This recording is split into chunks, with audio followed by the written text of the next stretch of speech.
Welcome to 502 Conversations. I'm Brian Kirby, and my guest today is William Matthew London, Professor Emeritus, Cal State LA, Department of Public Health. Dr. London, how are you doing today? From the global and historic perspective of humanity, I'm doing amazingly well. All right. I do have a proper bio on you. I shall read that now. Dr. London was the founding president of the Ohio Council Against Health Fraud and also served as the president of the National Council Against Health Fraud. He is the editor of Center for Inquiry's Quackwatch e-newsletter, Consumer Health Digest, is content curator for Quackwatch's HHS Watch pages, and is the online consumer health columnist for Skeptical Inquiry. William Matthew London is a fellow of the Committee for Skeptical Inquiry. Dr. London, thank you so much for being here.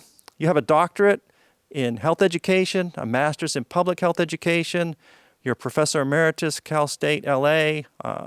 You taught all manner of undergraduate public health courses, research courses, epidemiology type courses, and some graduate courses. So the question is, you edit Quackwatch. So at what point did this interest in quackery manifest? And actually, before I do that, let me ask one other question. Define quackery, and then we'll get to your interest in it. Oh, quackery. Well, quackery comes from a Dutch word, quacksalver, and it referred to people who made a lot of noise about the various salves, remedies that they were promoting. So quackery is all about promotion through advertising, getting publicity, personal sales, as in multi-level marketing, and word of mouth. And it's the things that are being promoted relating to your health, and what's being promoted is not backed by the evidence to support claims being made.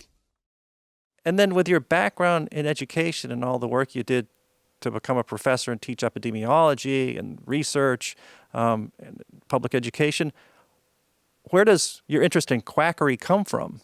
It seems like that would be out of the bounds of professional health education.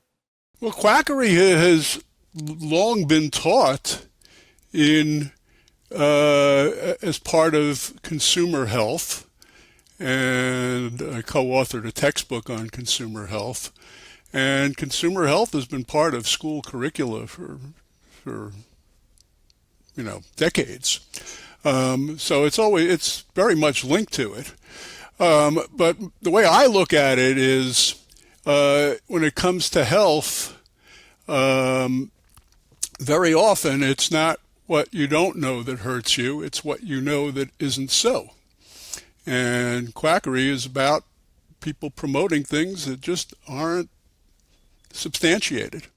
Were you yourself ever susceptible to quackery? And then so many of us are, just because, as you said, it's what we know that isn't so. That's the problem. So did you ever know something that wasn't so, and then you had to, you had a realization? Oh, yeah. When I became a college student, I was overwhelmed by the challenges of getting through the science courses I had to take, and just finding the time to prepare for exams and stuff. And my mother had been very interested in the promotion of transcendental meditation. And for transcendental meditation, all sorts of claims have been made about how it would be health enhancing. So I invested some money into taking courses from the whatever it was called, the Students, Meditation Society. And I basically paid don't know what I paid, must have been over $100 at the time, for a word. Basically, the individualized mantra that they give you to repeat. And I did this because of claims that, for example, I would not need as much sleep because I'd be getting rest through 20 minutes of meditation twice a day. And all sorts of claims were made about meditation, and I was fascinated by it. And how did people hear about it? Well, Maharishi Mahesh Yogi was on the Merv Griffin show at the time, and if the Merv Griffin show, wow, it must be credible if it's on a TV program like that. And so I was unsuspecting, and, I paid for that. So that's a good example of, and then I kind of realized over time that, it wasn't, I'm going to still need my sleep. And I realized that, gradually that there are a lot of people making lots of claims, and I was very vulnerable. You got away lucky because it cost me $400 when I learned it in Boston. So let's see, you must have been in the mid-'70s or something, and I was in the mid-'80s. It was there are different levels of it. I only did so you're right. I did the same thing, and they make these claims, and then I said, wait a minute, this is kind of like they go into astrology and crystals, and at least if you are around enough and flying. Yeah, the yogic flying. Okay, so we don't need to go down that route. But yeah, I was there with you. I will also say I'm going to have some follow-up questions about your consumer health being part of the education in a few minutes, I think. So I don't want to lose that thread. Okay. But while we're on, when you were in college, okay, and so you went through college, and you went through that susceptible transcendental meditation and came out of it. So during your teaching career, what did you notice about a prevalence of quack-like beliefs in students? Did you notice that? Did you try and separate them from that? And I ask that also because I'm not sure if you know about this, but the research surveys among college students that indicate like half or more believe in ghosts or ESP or psychics or something paranormal, despite a lack of evidence for those claims. So it makes me wonder about these quackery health claims within a public health education setting. Sure. Well, when I teach consumer health, when I teach the consumer health course, we teach about quackery as part of consumer health. Part of being a good consumer. Consumer health is all about getting the most value for your healthcare dollar, and sometimes finding free services. So you want to get the most bang for your buck, and you want to avoid the rip-offs, especially the rip-offs that may endanger your health. So, we have students. I gave assignments most recently in teaching consumer health online, where students would interact with various videos, and I'd have a series of questions, and often the students would reveal what they used to believe and what the videos exposed as untrue. The consumer health textbook has a series of true-false statements, and about 20 of them, and they're all false except for one statement, which is that I think the statement is along the lines of fluoridation. Community water fluoridation is a safe and effective means of preventing dental caries. That was the only true statement.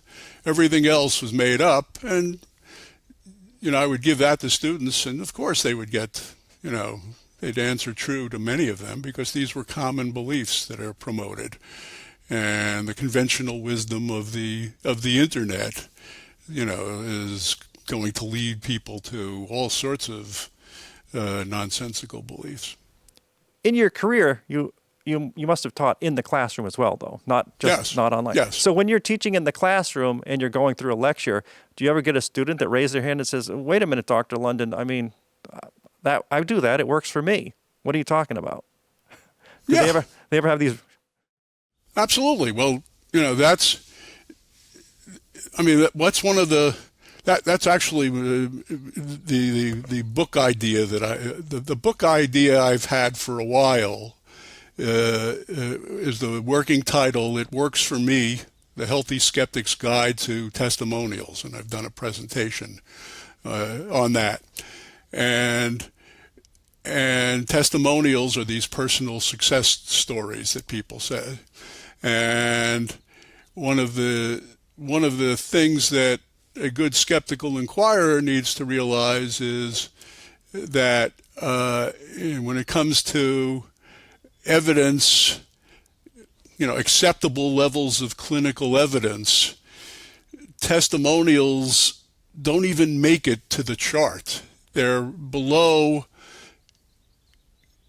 the lowest level are case reports. Case reports have documentation of somebody's experience with, objective measurements. And they will show, there are case reports of saying a patient came in with such and such problems, and then they actually document improvements. And that leads to that's like basically a preliminary hypothesis to further testing. But testimonials are purely subjective. And so when working with students, one of the first things we do is I gave them the It Works for Me lecture. And and so testimonials, besides the ones that are faked, and there are many fake testimonials, there are purchase testimonials, there are fake before and after photos of weight loss or hair growth or anything like that. You have that. But there are many sincerely delivered testimonials. If somebody says it worked for me, could these people be mistaken? Well, yes. It depends on what we're talking about.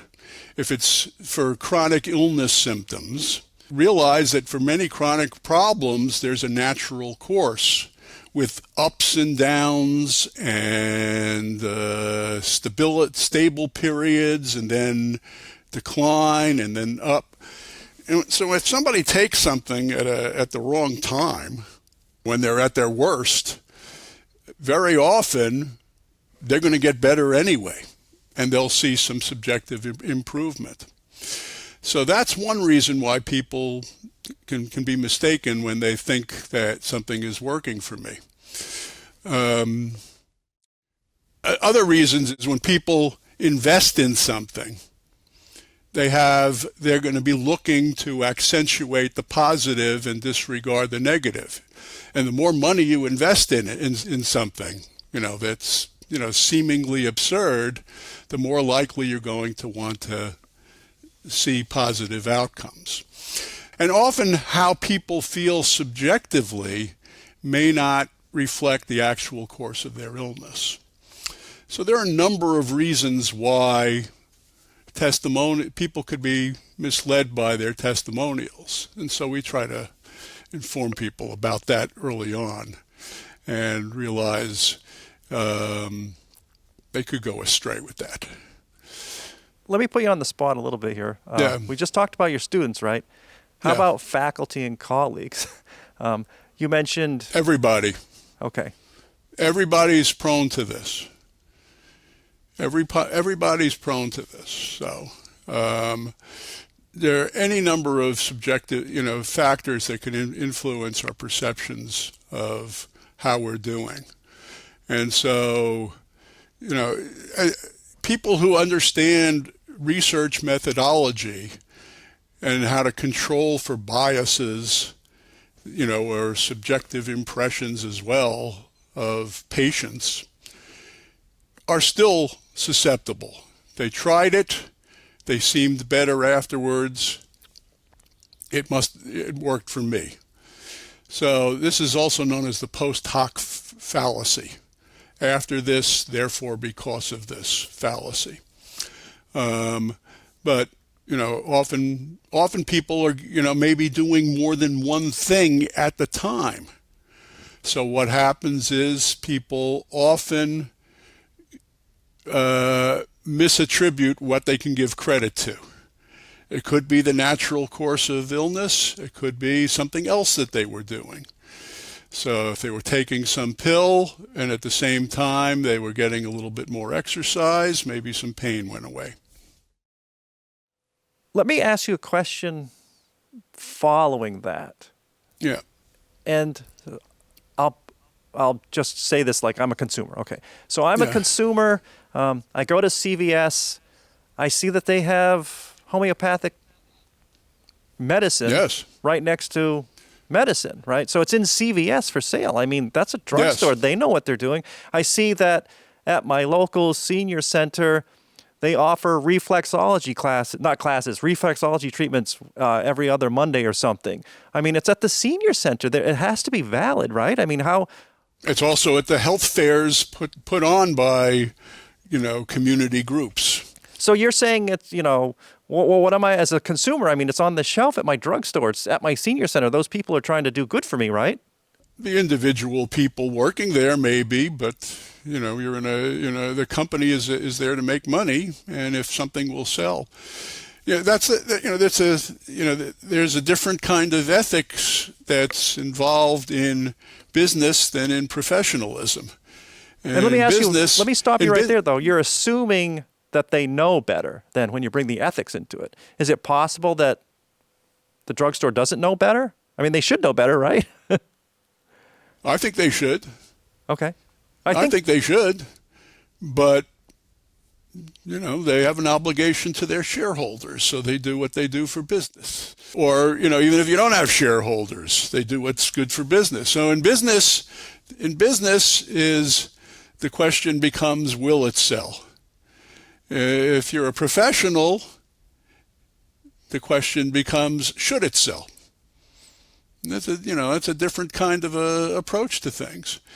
And you expect that, an organization that employs all sorts of professionals would do better, but, so they're Center for Inquiry has sued marketers of homeopathic remedies, and the issue of homeopathic remedies it's a totally irrational system of care based on the idea that if you have a particular set of symptoms, a remedy, you want to take a remedy that produces those symptoms, except in highly diluted form. So much so that in the case of some remedies, there aren't any. It's been so successively diluted that there's zero dose of what you're actually in there, and you're relying basically on memory of what was used to be in it. Right, magic. And so you can buy product. These are legally sold through a loophole in the law that the major consumer protection law, federal consumer protection law, the Food, Drug, and Cosmetic Act, and that got into the law that the standards for getting a homeopathic remedy on the market is basically if it's been in the homeopathic pharmacopoeia, which is just a listing of products. And you can't make claims for the products, but they're there, and there's plenty of word of mouth about what they're supposed to do. And yes, they're sold right next to products that have active ingredients in them. And I think we'll come back to the regulation. There's another thing I want to come back to. But I think the lawsuit from Center for Inquiry, it was the mildest type of lawsuit. They were just asking it to be moved into its own section or something, right? They weren't just get it away from being next to the real medicine, because that adds validity. It wasn't some kind of. It's shocking that they would not want to do that, and it may be short-sighted as well. I mean, corporations can be short-sighted. Well, like you said, though, I mean, if you go in and you buy the homeopathic cold remedy versus the other cold remedy, people get over colds anyway, right? So right. They're going to think it worked. And actually, a lot of over-the-counter cold remedies aren't particularly useful anyway. Right, exactly. But it's not just the cold remedies. There are other remedies that are available over the counter that are effective, and the homeopathic equivalent is not. So, you brought up Center for Inquiry and the lawsuit. So let's talk just a bit about that. So you edit Quackwatch for them. There is Skeptical Inquirer magazine. There's the whole Center for Inquiry. There's sciencebasedmedicine.org. A lot of publicly accessible information people can find. But even with those and more, it's probably not possible to rid the world of all quackery, but there should be some reduction, right? It should be possible to reduce it. But astoundingly, and this is what what we want to try to do is limit the harmful impact of quackery. Quackery is probably eternal, but we should at least have. I mean, how often do you even hear the term quackery or the equivalent health fraud? People don't realize that this is an issue. Well, I think part of the problem right now is that they don't realize it's an issue. And astoundingly, I mean, quackery has now been elevated to the highest levels with the loudest megaphones, right? Correct. So did you ever think you'd see such a massive leap in the wrong direction? No. I never expected this. No. And what we have, we have a Secretary of Health and Human Services who has taken a more active role in the various agencies than any Secretary of Health and Human Services has had. And Robert F. Kennedy Jr. And Robert F. Kennedy Jr. is not somebody who cares about the quality of scientific evidence for what is being claimed, and just has personal preferences, and that he thinks will sell. And so we have he's been restrained in recent weeks in terms of what he can do, because there's been some backlash against some of the anti-vaccine stuff. Has not been as popular as might have as expected, and some of the holdups with clinical trials of a vaccine didn't go over well. But nonetheless, his influence has been to spread alarmism about all sorts of fake health threats, especially vaccines. But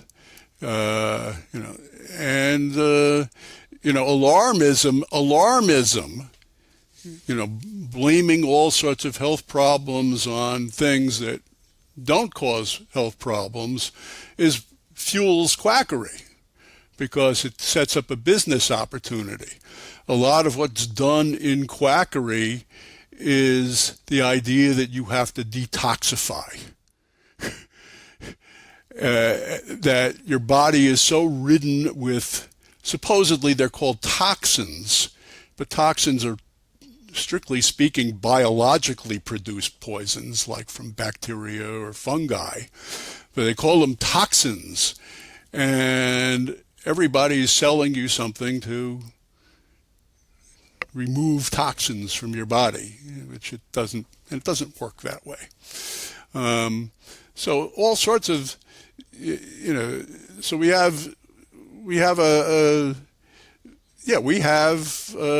leadership that has driven out scientists from Health and Human Services who, couldn't stand it, or couldn't, or just, they were asked to leave.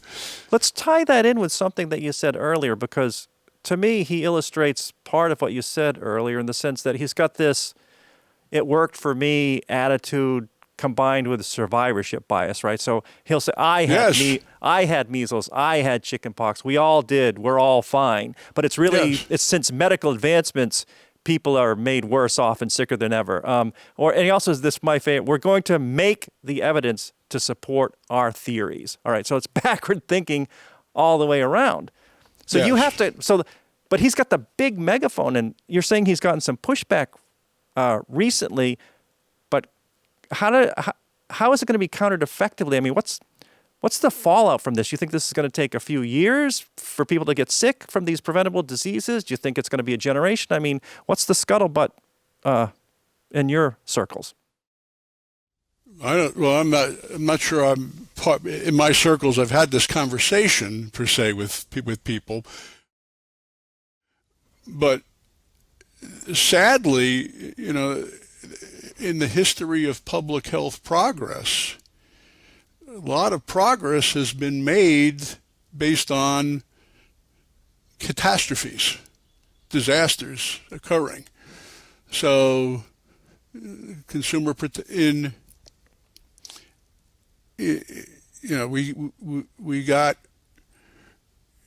was the elixir of sulfanilamide disaster, which poisoned people with a drug improperly prepared, led to the 1938 Food, Drug, and Cosmetic Act.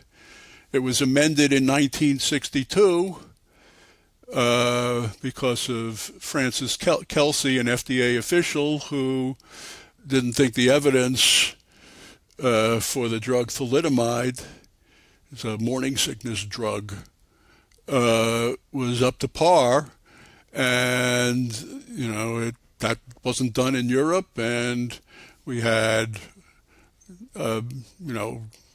severely deformed babies being born, and that led to the passage of the 62 amendment, which added an effectiveness requirement for drugs. They didn't have to just be safe, they had to be effectiveness. Because actually safety doesn't mean anything without considering it in relationship to effectiveness. Because depending upon what you always need to judge the potential for benefit against the potential for harm. And safety of drugs doesn't mean absolute safety.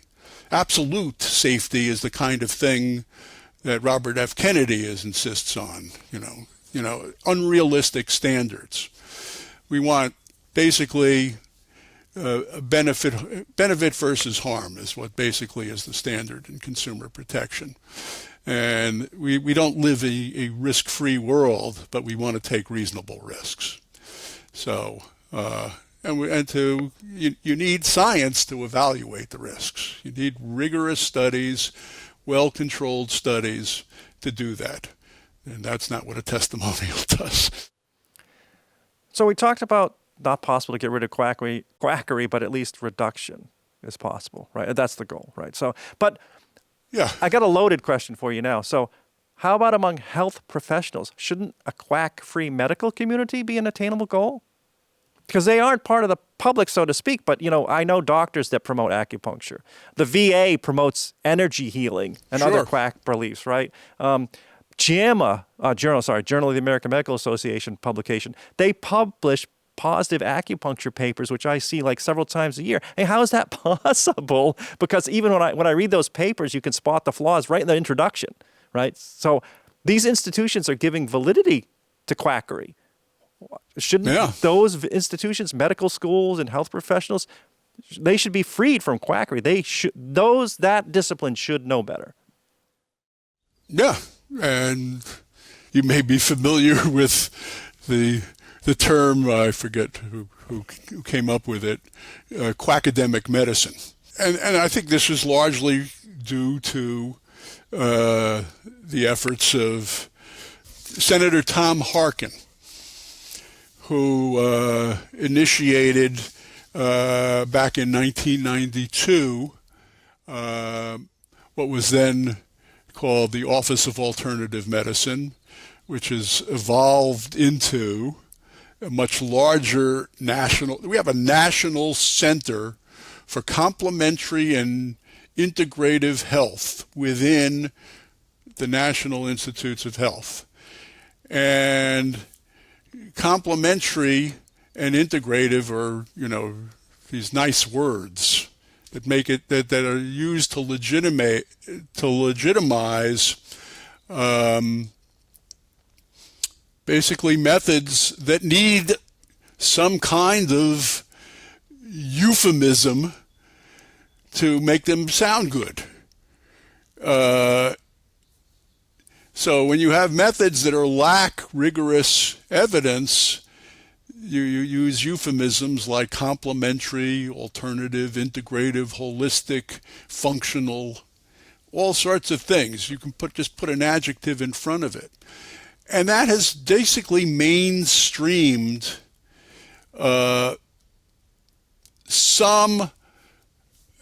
there's all sorts. Quackery comes in different forms, but the forms that have been most legitimized are those related to what's called traditional medical systems. And the tradition may not even be that old, but a lot of people mistakenly call regular medicine traditional medicine, but traditional medicine is basically folk medicine.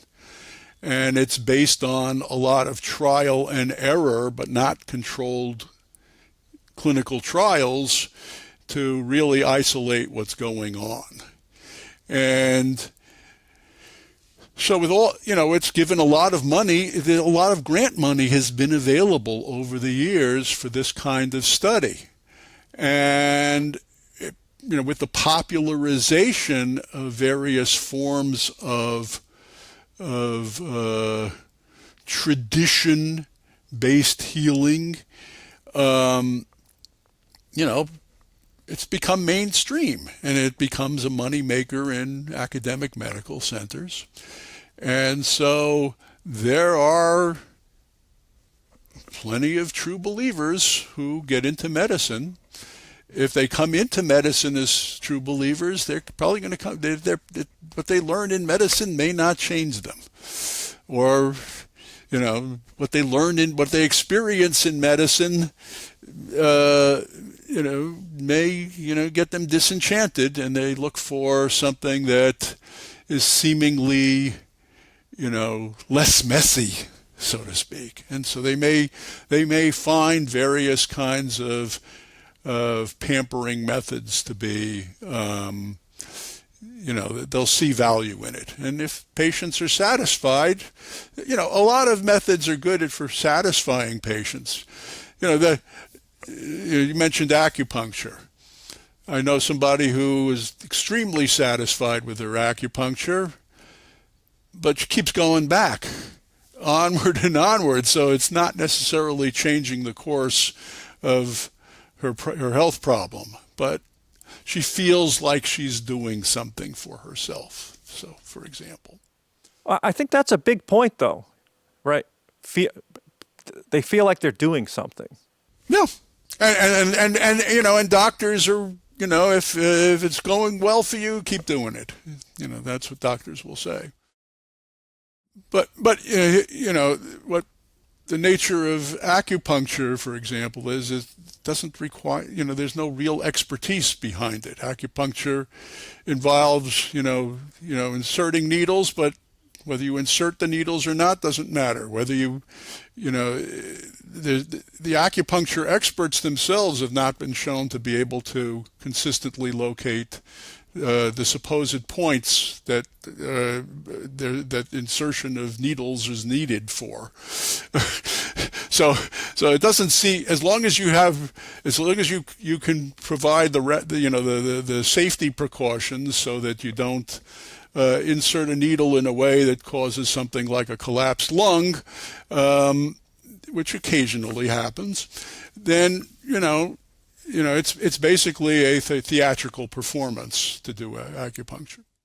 So the acupuncturist or the person studying it will say to you, yeah, so the fact that we don't have to insert the needles, or we might not know exactly where, but it still works. That just proves how great it works. No. Well, what that really proves is that the art of caring is important. So it's the hour you spend with your acupuncturist taking care of you that's helping you. Or helping you feel better. The whole ritual. I mean, there are, the entire way that care is provided in a way that, if you can keep people relaxed, reassured, anything you do in the art of caring to enhance trust, that can work. But if you're interested in,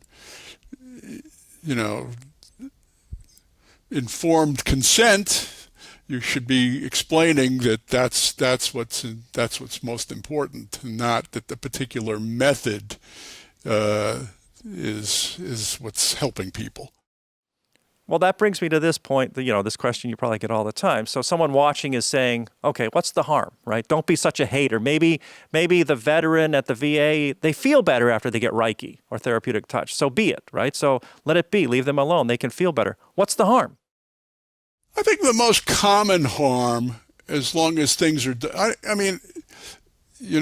pick my targets carefully. So, I'm more interested in the more in things that are claim. The acupuncture, it depends on what they're using acupuncture for. I mean, if you go to an academic medical center and they're using acupuncture, they may be using it for pain.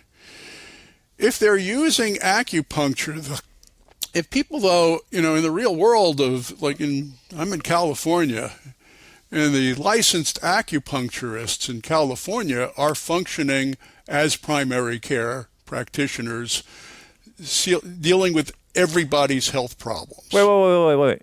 I haven't heard. I know that. Wow. So an acupuncturist that's not a medical doctor that also learned acupuncturist can now be licensed as a primary care? They're not. They use it. Whether that is what the license says is different. What they're doing in practice, what in practice they are doing is people go to them for a whole range of health problems because acupuncturists claim to be able to do that. So, I'm not as concerned. I'm more concerned about that kind of thing where people are, using that as, a treatment for all sorts of health problems. I'm less concerned if somebody's being, pampered by it and it's done under safe conditions. So, there's levels of quackery. There's degrees of harm, degrees of outrageousness. So I'm not as concerned, but I still think that people need to be more truthful in what they're doing in terms of talking about. But if people are, if you come in with, some health problem and somebody is using, various, strange methods of pulse diagnosis and tongue diagnosis to find out, to come up with, various, diseases unrecognized by medicine, just scientifically invalid, and then they're treating them with a combination of acupuncture and herbs, I get a little concerned about that. That I think is, and, it may, it'll appeal to patients if, it relates to their, if patients can culturally identify with it, but I don't think they're getting optimal care this way. You were asking me about, how is it that, the scientific community that's doing peer review and they get, these studies get published, and how does that happen? A lot of stuff. The medical literature, the scientific literature includes a lot of stuff that won't stand the test of time and should not have been there. But part of science is keeping an open mind, and there's the balance between doubt and openness to innovation. And, striking the right balance is tricky. So when I was a graduate student in the early 80s, I was particularly interested in alcohol and addiction studies at the time. And I'd go to the New York State Research Institute on Alcoholism in Buffalo, where I was a student in Buffalo. And, they'd have all sorts of seminars, and I'd learn all sorts of stuff. One seminar they had was from, I think must have been a physician from, I think it was Lincoln Hospital in New York, that would do ear acupuncture for addiction. Ear acupuncture, and the scientists were there, and they were demonstrating it. And they, I don't know, they kept an open mind. I mean, some of them might have had more doubts than others, but they, that was there. And ear acupuncture is, really weird stuff. Somebody in France, I forget his name, basically a French acupuncturist, invented it, and the acupuncture points in ear acupuncture the acupuncture is done all in the ears, but it's based on basically the ear is sort of looks like a fetus, and so curled up fetus, and so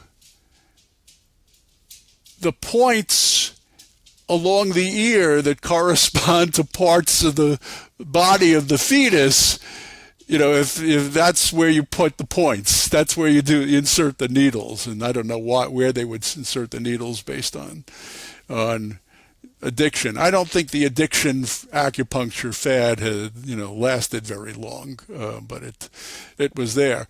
But ear acupuncture is this is one of the things that characterizes a lot of quackery is, in addition to lack of really sound clinical evidence, is often, implausible rationales. And, just like homeopathy, ear acupuncture is pretty implausible.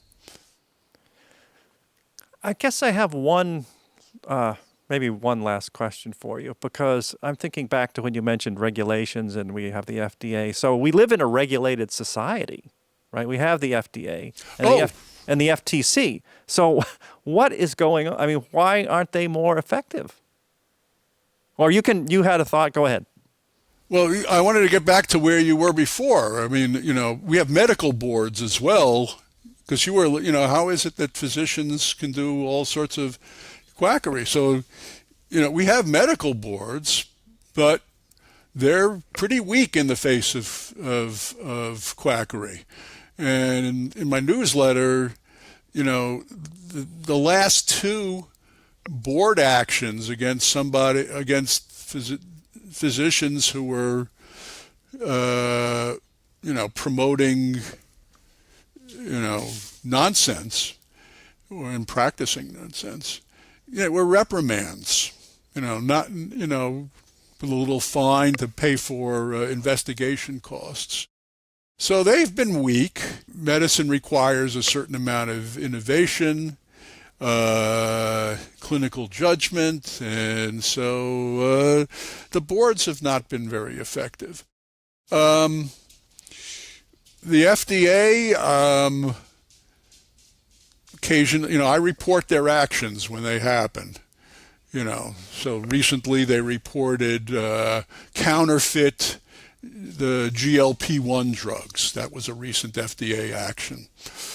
They were not, they were compounded drugs, which is like, the pharmacist is mixing it up kind of way, rather than, a standard manufacturing that most drugs are, have.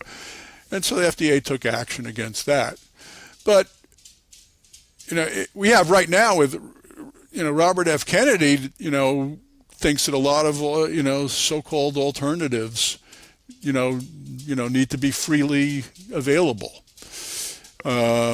So the FDA, I'm expecting the FDA even during the Biden administration, their activity against quackery was not, I think, as good as it could have been. Federal Trade Commission does act, does take some action, but it's a small piece of what's really out there, and it's unfortunate. And why that is, well, I think they're under-resourced, but I'm not sure that's the whole problem. I think that's a good place to wrap it up, but I want to ask, is there something you'd like to mention that I missed? Actually, I think the wrap-up is, if we don't recognize as a society that quackery is a thing, that quackery is a serious problem, something to take seriously. Sometimes we call it health fraud because it sounds more serious. Not to be confused with just ripping off insurance companies with fake, false billings and stuff like that. But if we need a strong societal commitment to identifying the problem and realize that we're susceptible to that human beings are susceptible to these things. There's a knowledge, there's no free choice without people want health freedom, but there's no freedom of choice without trustworthy information. And a societal commitment to make sure that people are not misinformed within the confines of freedom of speech. Freedom of speech means that people will put all sorts of ideas into your head. But we need a societal commitment to making sure that people realize that they can be ripped off, and the health consequences can be severe through either direct harm from unsafe, toxic treatments to diverting people away from responsible care. I call that indirect harm, and as a result, miss an opportunity for a much better outcome. If we don't recognize, that this is an issue, then it's not going to be an issue, and we're not going to have a serious response. William Matthew London, thank you so much for being here. If people want more about this, you can be found at quackwatch.org. Your work is at skepticalinquirer.org, or a search in your favorite browser, whatever that is. Just search William Matthew London. That'll yield a lot of results. So I thank you. Sorry? And at quackwatch.org, there's a little link on the top to the newsletter, and that's called Consumer Health Digest. Thank you so much. I appreciate that. Thank you. You're welcome.